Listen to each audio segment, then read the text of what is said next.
Dari Dewan Pengasuhan Santri Pondok Pesantren Nurul Haramain NWDI Narmada, yang dalam hal ini akan disampaikan oleh Al-Ustaz Zulbasar SE. Kepadanya disilakan.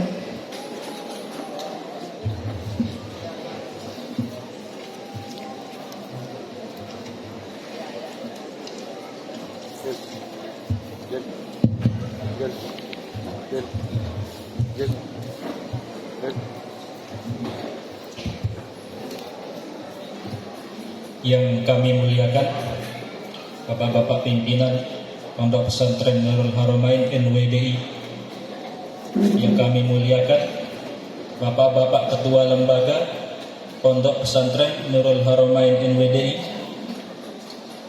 yang kami hormati wali santri, para asatid dan ustadzat sekalian, dan yang berbahagia santri-santri dan santriwati seluruhnya.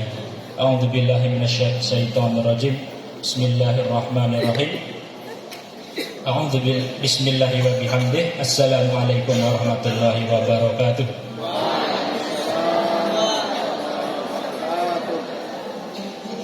Innal hamdalillah nahmaduhu wa nasta'inuhu wa nastaghfiruh wa na'udzu billahi min syururi anfusina wa min sayyiati a'malina. Man yahdihillahu fala mudilla lahu wa man yudlilhu fala hadiya lahu. Asyhadu an la ilaha illallah wa asyhadu anna Muhammadan abduhu wa rasuluh. Allahumma shalli ala sayyidina Muhammad wa ala ali sayyidina Muhammad. Allahumma aslih ummata Muhammadin sallallahu alaihi wasallam wa farj an ummati Muhammadin sallallahu alaihi wasallam. Warham ummata Muhammadin sallallahu alaihi wasallam. Wansyur wahfad wa ayyid nahdatal watan fil alamin bihaqqi Muhammadin sallallahu alaihi wasallam. Qala Allah Ta'ala fi Qur'anihil Karim, wa ma kana al-mu'minuna liyanfiru kafah falawla nafarun min kulli firqatin minhum ta'ifatun liyatafaqahu fid din wal yunziru qaumahum idza raja'u la'allakum yahzarun.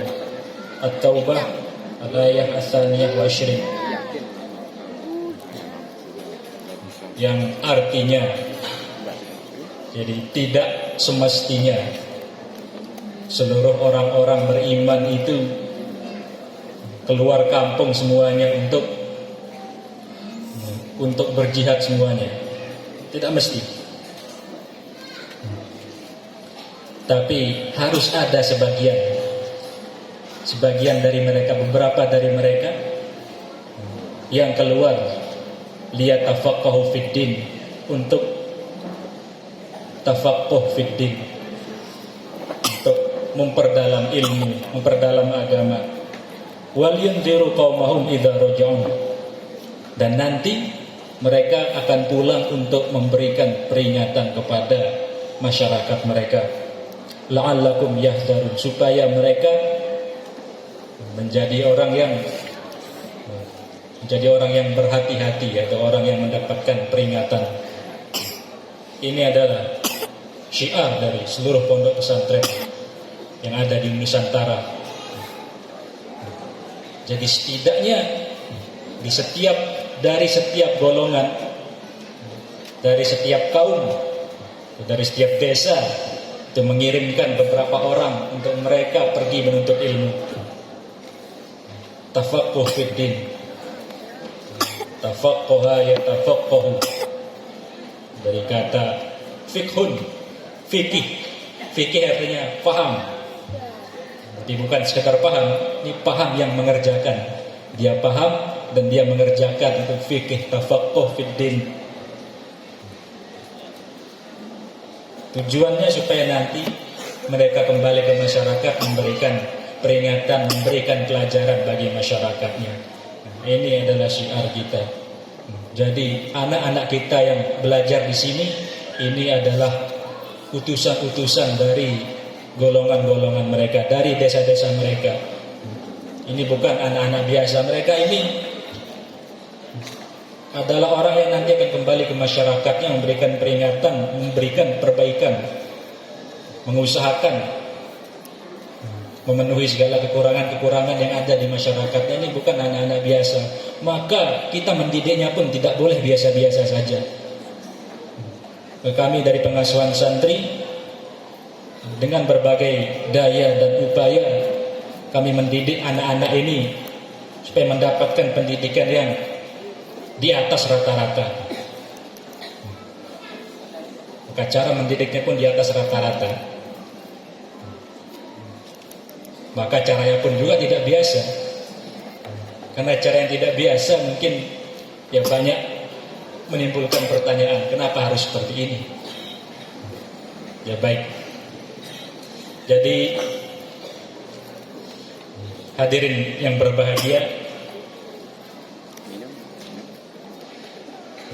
Kiai Gontor, ya, tempat kami berguru, pernah berkata, "Iza aradta an tata'abbad katsiran fazur Makkah, wa idza aradta an tata'allam uluman katsiran fazur Misra, wa idza aradta an tatahadzab wa tatarabba bitarbiyatil akhlaqiyah wal adabiyah wad diniyah fazur hadzal ma'had." Artinya, kalau ingin beribadah sepuas-puasnya, sebanyak-banyaknya, sekhusuk-khusuknya, maka kunjungilah Makkah, Madinah. Sedangkan kalau ingin dapat ilmu yang banyak, segala macam ilmu, ilmu agama, ilmu budaya, maka kunjungilah Mesir. Universitas-universitas tertua ada di sana.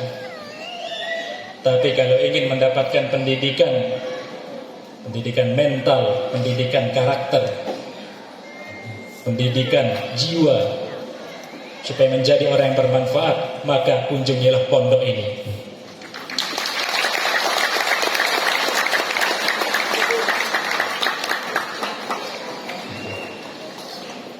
Ya, hadirin sekalian, pondok ini tidak hanya mementingkan pendidikan otak saja.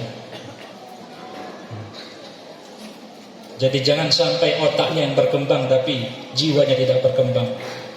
Jiwa dan karakter juga menjadi fokus dari pendidikan kita di pondok ini. Jadi tidak sekedar otak saja, dan juga tidak sekedar ibadah saja. Ya, karena namanya pesantren, ibadah saja. Pokoknya sholat sunnah. Setelah sholat tahajud, puasa sunnah. Tidak juga.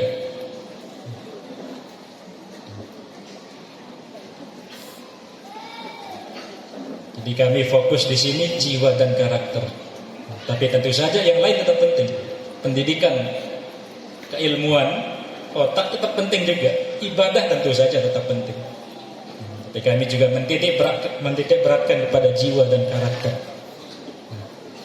Maka slogan pondok modern dimanapun berada itu adalah apa yang didengar, apa yang dilihat, apa yang dirasakan, dan apa yang dilakukan, itu semuanya harus berpendidikan. Tidak ada yang tidak berpendidikan. Jadi ibu bapak sekalian, lihat sekelilingnya, tidak ada yang tidak berpendidikan. Sampai Basatin di depan saya ini berpendidikan. Ini buatnya tidak ngasal. Sampai taman-taman di depan ini pendidikan. Dari mereka minjam dulu buat suratnya, kemudian pinjam. Berapa pot yang dia pinjam, kemudian belum dia pinjam mobil lagi untuk bawa pot ini ke sini. Belum dia tata lagi. Belum nanti setelah acara dia hitung lagi potnya berapa. Kalau hilang satu dia ganti. Hanya dari pot saja ini berpendidikan. Silakan lihat sekitarnya, semuanya berpendidikan. Cara berpakaian pun berpendidikan. Jangan sampai sama dengan suasana-suasana tidak berpendidikan di luar. Tidak ada hal yang remeh atau kecil. Di sini semuanya penting. Dari cara berpakaian, model berpakaian, bersuara, kesemuanya benar-benar kita perhatikan, tidak ada yang luput. Karena kita di sini mendidik karakter. Kalau hanya mendidik otak, ngapain kita terlalu fokus pada hal-hal kecil, misalnya sampah. Kalau kita mendidik otak, ya kita tidak akan menyuruh mendidik otak saja, maksud saya. Maksud kami, kalau hanya mendidik otak saja, ngapain kita nyuruh anak-anak ini bersih-bersih setiap hari? Bukan tidak menambah pintar juga. Tapi kembali ke awal, ini pendidikan karakter. Kita mendidik karakter jiwanya. Bagaimana ketika melihat sampah itu ada rasa bahwasanya itu sesuatu yang tidak pantas, maka harus dibersihkan. Tidak ada hal yang remeh, tidak ada hal yang kecil di sini, semuanya penting. Jadi anak-anak ini kalau tidak rapi kita tegur terus. Ini hal yang remeh, cara berpakaian.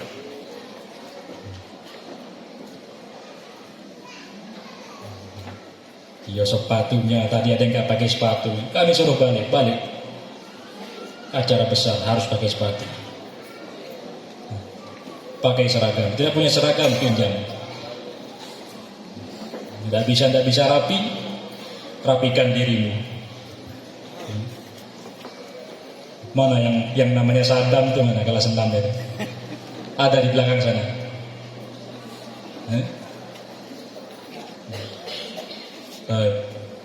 Ya, kelas 6 ada namanya Saddam.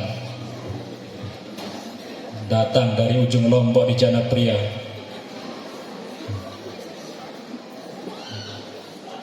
Dari tahun kemarin tidak bisa rapi. Dia tidak pernah pakai sendal. Dia tidak pernah sisir rambut.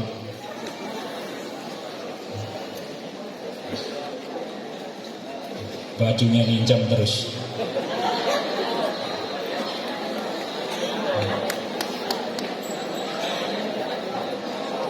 Tapi kami melihat itu, kami peringati terus. Saddam pakai sandal. Saddam rapikan bajumu. Pakai peci.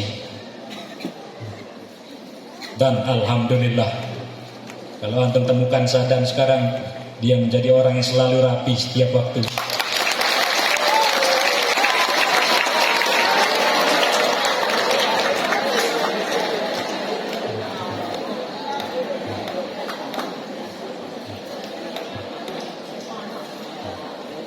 Ya, tenang Saddam. Blacklist kerapian kamu sudah saya coret. Sudah. Yang masuk blacklist kerapian mas si gembul itu. Suka pakai baju hitam topi hadap belakang. Itu kelas 6 itu. Nah, saya nggak tahu namanya itu. Itu kalau putra, kalau putri suara. Suaramu itu bagus sekali. Tetapi jangan digunakan untuk yang tidak-tidak. Di jalan maupun di dalam kamar, tolong jaga suaramu. Jadi bagaimana mau menjaga sikap, belajar menjaga sikap, kalau hal yang paling gampang seperti suara saja tidak bisa kamu kontrol. Kenapa harus teriak-teriak kalau ngomong biasa itu sangat mudah? Kenapa harus ketawa yang meledak kalau tertawa yang sekedarnya saja itu sudah cukup memperlihatkan bahwa kamu itu gembira. Nah, jadi ini fokus pada tahun ini. Walaupun hal kecil tapi menjadi indikator kesuksesan kita mendidik. Kalau yang putra, jadi cara berpakaiannya ya sudah teratur, tinggal model pakaian. Kamu celana-celana pensil bawa pulang, kasih adekmu di rumah. Kalau yang putri suara. Jadi kalau setiap berangkat dari putri satu ke sini, jadi kalau sudah suaranya kecil, tidak ada teriakan-teriakan lagi, maka berarti sukses. Indikator-indikator kecil tapi penting. Ya insya Allah ini akan kami usahakan. Jadi apa yang dididik? Jiwa dan karakter. Jiwa itu apa saja? Ini kan belum jelas jiwa itu apa. Jiwa itu dididik sudah terdapat di dalam panca jiwa di sana, di depan gerbang sudah ada panca jiwa. Keikhlasan, kesederhanaan, ukhuwah Islamiyah, kemandirian dan kebebasan. Itu yang kami didik. Yang pertama kami ajarkan ikhlas. Ini yang piket-piket nyapu kelas, yang piket-piket nyapu setiap sore, bahkan 10 malam itu masih ada yang nyapu, bahkan subuh pun masih ada yang nyapu. Itu tidak dibayar sedikit pun. Ketua organisasi, dia memastikan organisasi dan anggotanya berjalan dengan baik. Organisasi-organisasi bagian apa, bagian taklim, setiap hari keliling 5 waktu sholat. Bagian kebersihan setiap hari bakar sampah sampai malam-malam. Belum di rayon-rayon ada namanya pengurus rayon atau mudabir, 24 jam mengurusi adik-adiknya, semuanya tanpa digaji. Ini untuk mengajarkan keikhlasan. Jadi kalau semuanya serba harus digaji, serba harus diupah, tanpa ada keikhlasan, ya maka pondok ini tidak akan berjalan seperti yang sekarang. Kemudian juga kami ajarkan hidup sederhana. Serba sederhana, pakaian sederhana, tidak boleh neko-neko. Lauk pun sederhana. Mandi pun sederhana. Mungkin ada bak air, walaupun air yang mungkin kadang tidak jalan, tapi setidaknya bisa mandi sekali sehari. Hidup sederhana. Ini oleh ilmuwan-ilmuwan, oleh ulama-ulama sudah di buku-buku terkenal dan memaparkan pentingnya hidup sederhana. Justru hidup sederhana itu akan memperkuat jiwa dan raga. Ibnu Khaldun dalam muqaddimahnya memaparkan kenapa orang-orang Badui itu walaupun dia hidup di tengah padang pasir, tidak ada apa-apa di sana kecuali pasir dan batu. Kalaupun dia punya ternak, dia harus nyari berkilo-kilometer, nyari air dan rumput. Kok bisa mereka kuat? Ternyata dari makanannya. Makanannya mereka itu keras-keras. Rotinya keras, dagingnya pun keras. Dari belahan lain ada namanya Plato.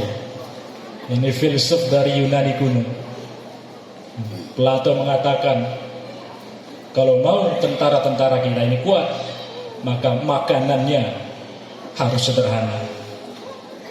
Karena tentara ini orang yang harus menunjukkan performa maksimal.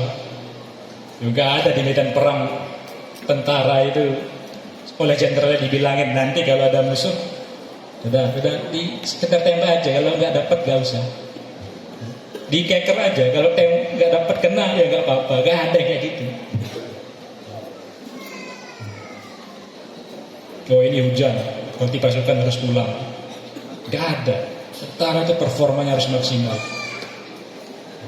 Maka kata Plato, makanannya harus sederhana. Kalaupun daging, bumbunya hanya boleh garam. Jadi kalau makanannya kue-kue enak-enak terus, tubuhnya pun ikut lemah. Dan lain-lain. Kita ajarkan juga hidup rukun, kita ajarkan ukhuwah Islamiyah, kita ajarkan bagi yang lebih tua untuk menyayangi yang lebih kecil untuk menghormati yang lebih besar. Jangan cuma kecil menghormati aja, tapi yang besar tidak menyayangi. Insya Allah tukang-tukang bully di sini akan pulang dengan sendirinya. Tidak akan mendapatkan teman di sini. Nah, ini anak-anak baru, ada bully-bully, itu nggak akan betah. Lihat saja nanti. Karena tidak ada teman. Di sini kalau mau betah harus punya teman. Kemudian dididik untuk mandiri, semuanya kamu serba mandiri di sini. Kamu cuci sendiri pakaianmu, kamu antri-antri dimanapun berada kamu antri. Uang pun kamu harus bisa hemat, harus bisa menjaga. Kamu serba mandiri, tidak ada kamu harus urusin oleh orang lain. Jadi kamu tidak urus dirimu, maka kamu yang rugi. Dan terakhir kebebasan, hidup bebas tidak tergantung pada apapun. Jangan salah paham. Ini kebebasan itu artinya bukan tanpa peraturan, bukan. Kebebasan di sini artinya dia tidak tergantung hidupnya pada siapapun. Dia hidup dimanapun bisa dan tidak tergantung kepada siapapun. Dia mau ikut golongan apapun bisa. Jadi tidak tergantung pada satu golongan apapun. Karena dia kemana-mana bisa, bebas. Tidak dia teratur oleh kekuatan lain di belakang. Tidak diatur oleh partai, tidak diatur oleh golongan, tidak diatur oleh ormas-ormas, dia bisa bebas. Baik, hadirin sekalian, Bapak, Ibu, dan santri yang berbahagia. Pada zaman ini kita akan menghadapi Society 5.0. Society 5.0 di masyarakat 5. Masyarakat level 5. Level 5 ini dari mana? Ini kalau tidak salah, level pertama itu revolusi pertanian. Yang kedua itu revolusi industri. Yang ketiga revolusi informasi. Yang keempat revolusi teknologi. Dan akhirnya kita sampai ke level 5. Revolusi apa kita belum tahu, tapi kita sudah menyaksikan efek-efek yang terjadi di masyarakat. Kehidupan serba cepat, serba instan. Semua barang dan jasa murah, semua barang dan jasa dipesan sampai besok hari. Semua serba instan, semua serba murah. Seakan-akan tinggal pakai jari, semua sudah sampai di depan. Kalau dulu kita nonton TV, kita harus ingat jadwalnya. Oh, film kesukaan saya hari Kamis jam 8 malam. Maka itu kami simpan dalam otakmu, kita simpan dalam otak kita. Kemudian kita tunggu hari Kamis, kita tunggu jam 8 malam baru kita dapatkan film itu. Tapi pada zaman sekarang semua serba instan. Petik jari, buka HP, apa yang diinginkan sudah ada. Bahkan tidak perlu nunggu-nunggu lama lagi, langsung ke intinya. Ya kan, TikTok langsung ke intinya. 10 detik, haha. 10 detik lagi, hehehe. 10 detik kemudian, oh keren. 10 detik kemudian, kok bisa? Berapa macam ekspresi yang dia keluarkan hanya dari satu. 1 jam berapa ekspresi yang dia keluarkan hanya dengan nonton TikTok. Serba instan. Jadi semuanya bisa cepat, semuanya bisa murah. Tapi yang disayangkan manusianya ikut murah. Jadi orang belajar hanya untuk mengisi otak. Setelah selesai keluar cari pekerjaan. Sekolah, ijazah, sertifikat dikumpulkan hanya untuk mendapatkan pekerjaan. Jiwa dan karakter tidak terbentuk. Jadi ini serba murah, semua serba murah. Memang banyak tapi murah. Jadi kamu santri-santri jangan mau jadi orang murah. Jangan mau kamu jadi orang ikut kebiasaan-kebiasaan yang tidak baik. Kalau lihat fashion, sepatu-sepatu mahal, jaket-jaket hoodie, dan apalah itu. Jangan murah, dikit-dikit ikut. Dan Bapak Ibu sekalian, jangan rela anaknya jadi generasi murah yang hanya ada untuk meramaikan kehidupan, hanya menjadi footnote dalam sejarah tapi tidak membuat sejarah. Jadi sektor pendidikan ini jadi pabrik pegawai. Jadi sekolah hanya untuk keluar menjadi pegawai, hanya untuk keluar menjadi pekerja. Sedangkan sektor perguruan tinggi ini menjadi lembaga indoktrinasi, doktrin-doktrin, ideologi-ideologi yang tidak benar. Semua sudah masuk ke Indonesia lewat perguruan tinggi, baik itu perguruan tinggi umum maupun perguruan tinggi Islam. Tidak ada yang selamat. Semuanya sudah disusupi ideologi-ideologi yang tidak benar. Liberalisme, LGBTQ, ateisme, semua sudah masuk ke dalam perguruan tinggi. Jadi kalau anak-anak kita tidak dibentengi keimanannya, nanti ketika mereka kuliah kan gampang disusupi. Silahkan ditanyakan kepada orang-orang yang sedang berkuliah apa yang diajarkan. Yang diajarkan masih liberalisme, berpikir bebas tanpa ada batasan. Maka salah satu dari slogan dari Pondok Modern adalah jadilah ulama yang intelektual, bukan intelektual yang tahu agama. Jadi selain ulama bisa ngaji, bisa baca kitab, dia juga harus menjadi seorang intelektual, menjadi orang yang banyak pengetahuannya, banyak wawasannya, bukan hanya intelektual yang tahu agama. Jadi ustadz tidak cukup, harus jadi doktor, harus jadi profesor. Jadi tuan guru kita tidak cukup lagi sekarang. Tuan guru hanya baca kitab tidak cukup untuk zaman sekarang. Kau harus luas wawasannya, teknologi pun bisa mampu, dan bisa membaca keadaan dunia. Ini bisa kita lihat pada zaman dulu. Ada bapak bangsa kita bernama Muhammad Nasir.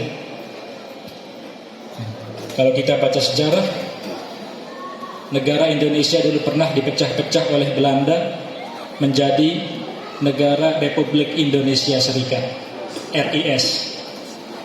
Jadi ini negara dalam negara. Jadi ada nama negara Sumatera, ada negara Jawa Barat, ada negara Jogja, negara Jawa Timur, negara Madura, negara Indonesia Timur. Negara-negara tapi disatukan menjadi Federasi RIS, yang sebenarnya hanya akal-akalan Belanda untuk memecah Indonesia, sehingga ketika kalau datang lagi Belanda bisa dengan gampang diduduki. Tapi Muhammad Nasir dengan lantang mengatakan bahwasanya Indonesia harus NKRI, harga mati. Indonesia tidak bisa dipecah-pecah, Indonesia harus menjadi negara kesatuan, bukan menjadi negara federasi yang terpecah-pecah. Dan alhamdulillah berkat perjuangan beliau, Indonesia pun kembali menjadi negara kesatuan Republik Indonesia seperti yang kita tempat kita berada sekarang ini. Di berkat perjuangan ulama-ulama, tapi bukan sekedar ulama yang intelektual, luas wawasannya dan bisa membaca keadaan dunia. Baik, hadirin sekalian yang berbahagia, pada bapak-bapak dan ibu-ibu kami himbau untuk menitipkan anak-anaknya, titip, TITIP, tega, ikhlas, tawakal, ikhtiar, percaya. Yang pertama tega. Kok belum apa-apa udah tega. Ibu bapak sekalian, kita, anak-anak kita ini bisa melakukan banyak sesuatu karena kita tega. Ketika dia baru bisa berjalan, kita tega lepaskan dia tanpa didenden. Akhirnya dia bisa jalan.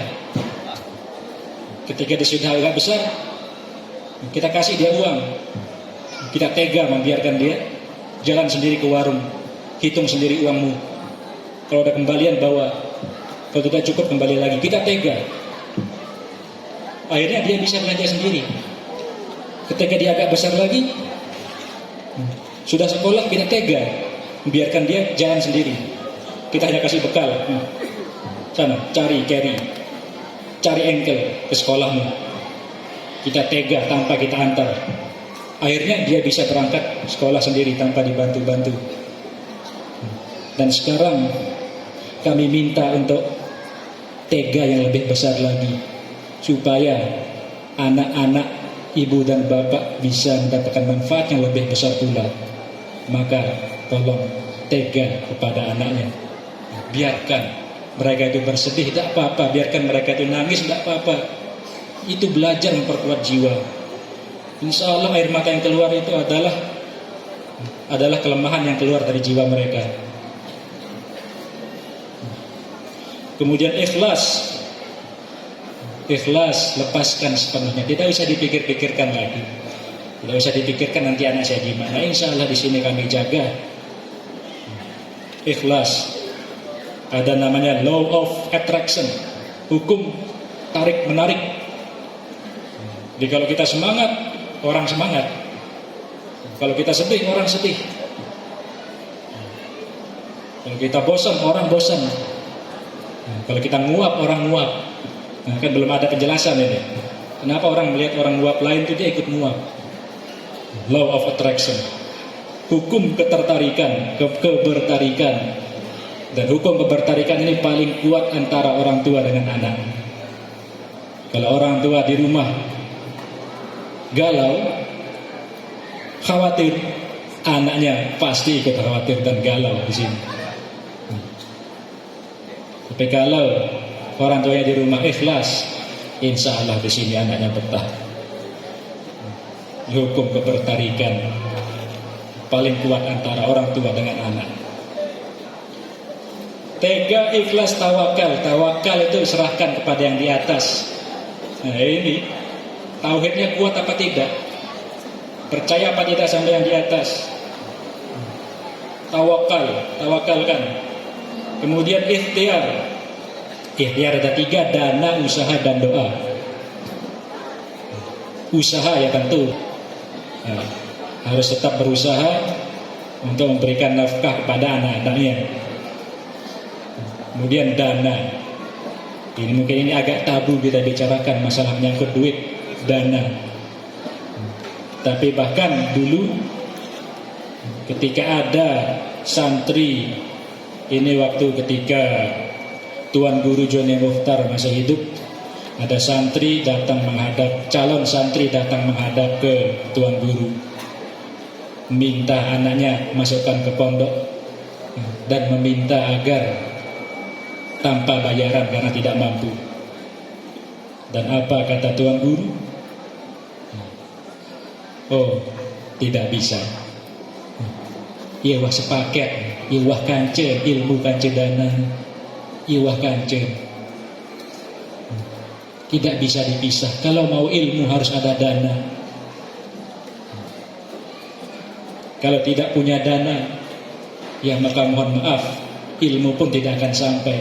Lam tanalal ilma illa bisittatin. 6 syarat untuk mendapatkan ilmu.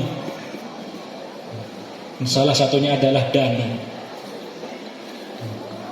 Ya toh dana-dana ini juga kembalinya ke santri seluruhnya.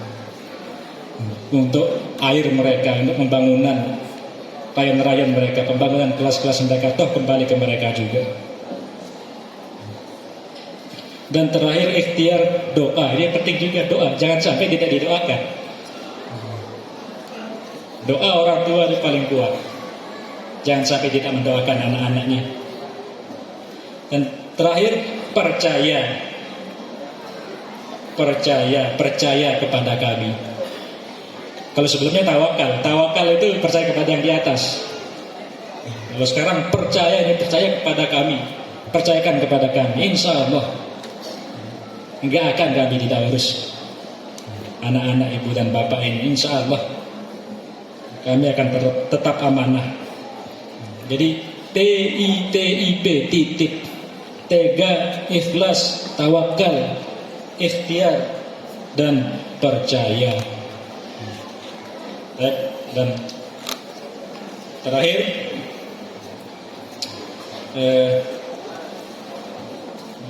pondok ini adalah lembaga pendidikan. Pondok itu lembaga pendidikan. Semua yang mendidik ada di sini. Pondok itu sekolah. Pondok itu sekolah. Ada seragam, ada kelas, ada jadwal, ada ujian, ada rapor. Tapi pondok juga madrasah. Ada pelajaran agama, ada asatid, ada kiroah, ada belajar bahasa Arab. Di pondok itu sekolah, madrasah, dan pondok itu adalah kampus. Ada batas wilayahnya, ada tempat tinggal asramanya, ada stafnya yang mengurus 24 jam, 7 hari 1 minggu. Pondok itu juga akademi, ada disiplinnya, ada jadwalnya yang serba diatur, serba cepat, serba mandiri, suasana militan. Pondok juga kursus, ada berbagai macam keterampilan di sini, ada kerajinan tangan, ada olahraga. Pondok juga sanggar budaya, seni lukis, seni musik, seni rupa, seni grafis, semua ada di sini. Pondok adalah benteng iman dan takwa, benteng dari segala penjajahan, baik penjajahan modern maupun penjajahan model lama. Pondok itu rumah, aman, nyaman, tentram. Kita sama-sama memakai, kita sama-sama menjaga, semuanya harus amanah. Dan pondok itu ma'had, dari kata ahida ya'hadu, yang artinya mengasuh, merawat, memelihara. Layaknya orang-orang tua yang baik yang ingin anak-anaknya menjadi orang yang baik-baik dan bermanfaat. Jadi pondok ini sudah dapat semuanya. Dapat sekolah, dapat madrasah, dapat kampus, dapat akademi, dapat kursus, sanggar budaya, benteng, rumah, dan tentu pengasuhan, pemeliharaan, pembentukan karakter. Jadi insya Allah tidak rugi. Tapi yang harus diingat, sebesar keinsyafanmu, sebesar itu pula keberuntunganmu. Insyaf, sadar. Kalau tidak sadar, maka tidak dapat. Kalau melaksanakannya hanya sekadar-sekadar saja tanpa disadari, ya anak-anak sekalian, kalau kamu tidak sadari pentingnya pendidikan pondok ini, kamu tidak dapat apa-apa. Maka sadari, sebesar keinsyafanmu, sebesar itu pula keberuntunganmu. Aqulu qawli hadza wa astaghfirukum wa arju an yakuna hadzal ijtima' bidayatal khair li hadzal ma'had insyaallah. Billahi taufiq wal hidayah, wallahul muwaffiq wal hadi ila sabilir rasyad. Assalamualaikum warahmatullahi wabarakatuh.